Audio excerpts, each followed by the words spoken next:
정부의 부동산 금융 규제 완화 이후 사실 부동산 시장이 꿈틀거리고는 있습니다만 가계 부채 증가세가 심상치 않습니다. 네, 주택담보대출이 부동산 금융 규제가 완화된 지난달 한 달 사이에 3배 이상이 불어나 우리 경제의 아킬레스건인 가계 부채에 대한 우려의 목소리가 더욱 커지고 있습니다.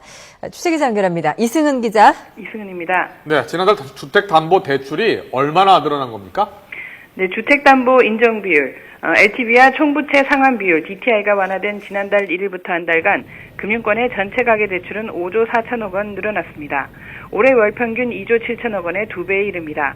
이 가운데 주택담보대출은 4조 7천억 원 증가했습니다. 올해 들어 7월까지 증가액이 한 달 평균 1조 5천억 원인 것에 비하면 3배 이상 급증했습니다. 최근 금리 인하와 함께 주택시장 회복에 대한 기대감이 반영되면서 주택담보대출이 늘어난 것으로 보입니다. 4조 7천억 원 가운데 저축은행과 보험사 등 비은행권 대출 증가액은 400억 원에 그쳤습니다. 올해 비은행권 월평균 대출 증가액의 10분의 1에 못 미칩니다. 대출 수요가 상대적으로 금리가 싼 은행권으로 이동한 것입니다. 가계대출이 가파른 증가세를 보이면서 1,040조 원을 돌파하며 사상 최고치를 경신한 가계부채에 대한 우려가 커지고 있습니다.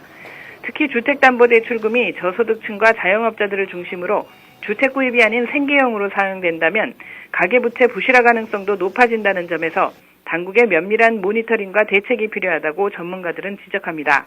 하지만 주택담보대출의 가파른 증가세가 이렇게 이어질 것으로 예측하기에 어려운 측면도 있습니다. 지난달 주택담보대출 증가분 4조 7천억 원 가운데 3조 8천억 원이 주택금융공사의 적격대출이었는데 주택금융공사가 은행에서 매입하는 적격대출 금리가 이달부터 올랐기 때문에 은행들이 금리 상승 전에 적격대출을 집중적으로 취급했을 가능성이 있기 때문입니다. 지금까지 YTN 이승은입니다.